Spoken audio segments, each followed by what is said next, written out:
আজকের এই সমাবেশ থেকে, এই জনসমুদ্র থেকে এই বার্তা যদি আপনারা বুঝতে ভুল করেন, পিয়ার পদ্ধতি ছাড়া নির্বাচন বাংলার মানুষ গ্রহণ করবে না।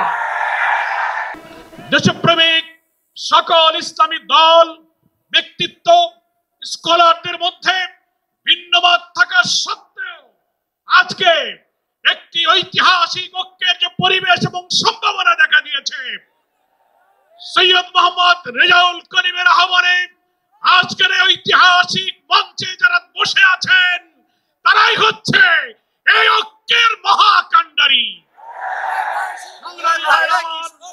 আজকে নেতৃবৃন্দের উপস্থিতি এবং পীর সাহেবের সংগ্রামী ভূমিকায় তিনি আজকে নতুন ইতিহাসের স্রষ্টা হয়ে ইতিহাসে তার নাম স্বর্ণাক্ষরে লেখা থাকবে। সংগ্রামী দেশবাসী ভাইরা, আমি অন্তর্বর্তীকালীন সরকারের প্রধান প্রফেসর ডক্টর মোহাম্মদ ইউনূস আপনাকে বলতে চাই, আপনিও ন্যাশনাল কনসেনসাস কমিশন যেটা হয়েছে তারও আপনি চেয়ারম্যান, তার কো চেয়ারম্যান করা হয়েছে প্রফেসর ডক্টর আলী রিয়াজকে।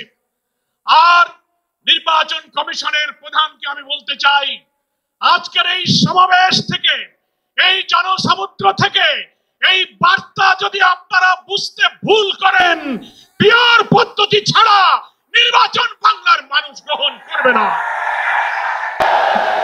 আমি প্রধান উপদেষ্টা, নির্বাচন কমিশনার সকলকে বলবো, আপনি জাতির উদ্দেশ্যে নিরপেক্ষ থাকার অঙ্গীকার করেছেন।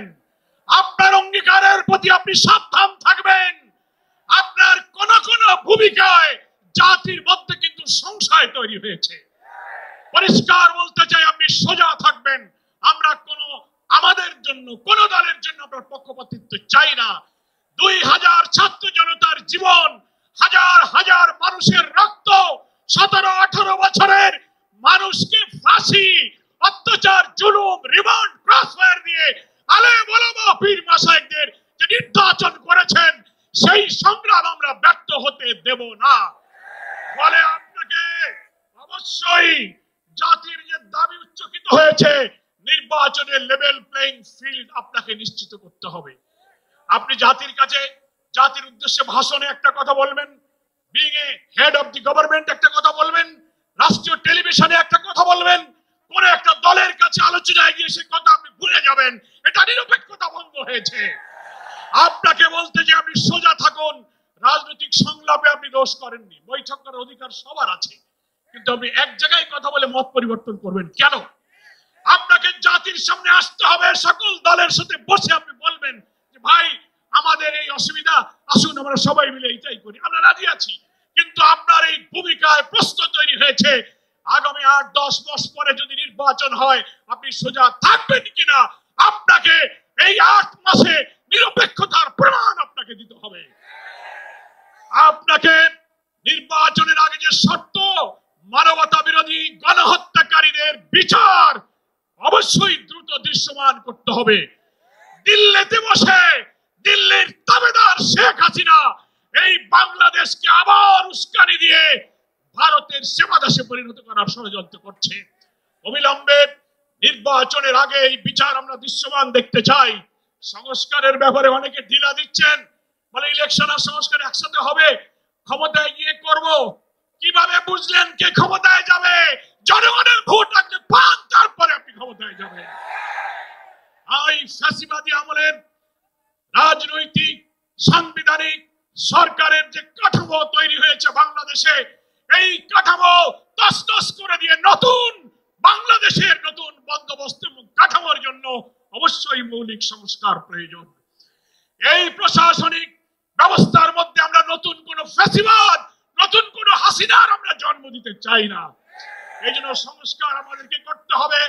আন্দোলনের শহীদ আহত যারা, তাদের চিকিৎসা এবং পুনর্বাসন করতে হবে। প্রবাসী 1,10,00,000 ভোটার, তাদেরকে ভোটাধিকারের ব্যাপারে আপনাকে নিশ্চিত করতে হবে। স্থানীয় সরকার নির্বাচন আগে দিতে হবে।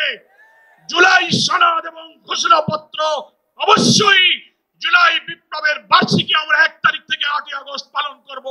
এর মধ্যেই জুলাই সনদ এবং জুলাই ঘোষণাপত্র আপনাকে বাস্তবায়ন করতে হবে। সংগ্রামী দেশবাসী, বাংলাদেশ জামাত ইসলামীর সংগ্রামী আমির ডাক্তার শফিকুর রহমান তিনি পীর সাহেব চরমনাইকে এবং আপনাদের সহ সকল দেশবাসীকে জামাত ইসলামের পক্ষ থেকে সালাম এবং শুভেচ্ছা জানিয়েছেন। তিনি জাতীয় ঐক্যের জন্য যে ঐতিহাসিক ভূমিকা রেখে চলেছেন, আমি মনে করি চরমনাইয়ের পীর সাহেব সেই চেষ্টার ক্ষেত্রে একটি গুরুত্বপূর্ণ ঐতিহাসিক উদারতা, অবদান, মহব্বত রেখে ইতিহাসের একটি স্রষ্টা হয়ে তিনি থাকলেন। আগামী দিনে জাতীয় ঐক্যের মধ্য দিয়ে নতুন ফ্যাসিবাদের জন্মকে আমাদের ঠেকাতে হবে।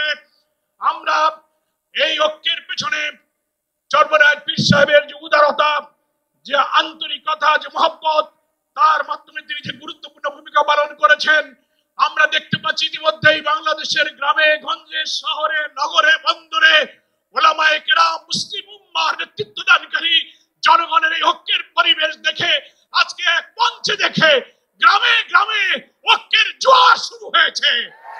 আসুন ভেদাভেদ, ভিন্নমত পরিহার করে মুসলিম জাতি সত্তা মূল্যবোধ রক্ষার জন্য আল্লাহ তাআলার দ্বীনকে পার্লামেন্টে নিয়ে ন্যায় বিচার, সুশাসন, বৈষম্যহীন এক নতুন সমৃদ্ধ মানবিক বাংলাদেশ গড়ার জন্য আমরা ঐক্যবদ্ধ থাকবো।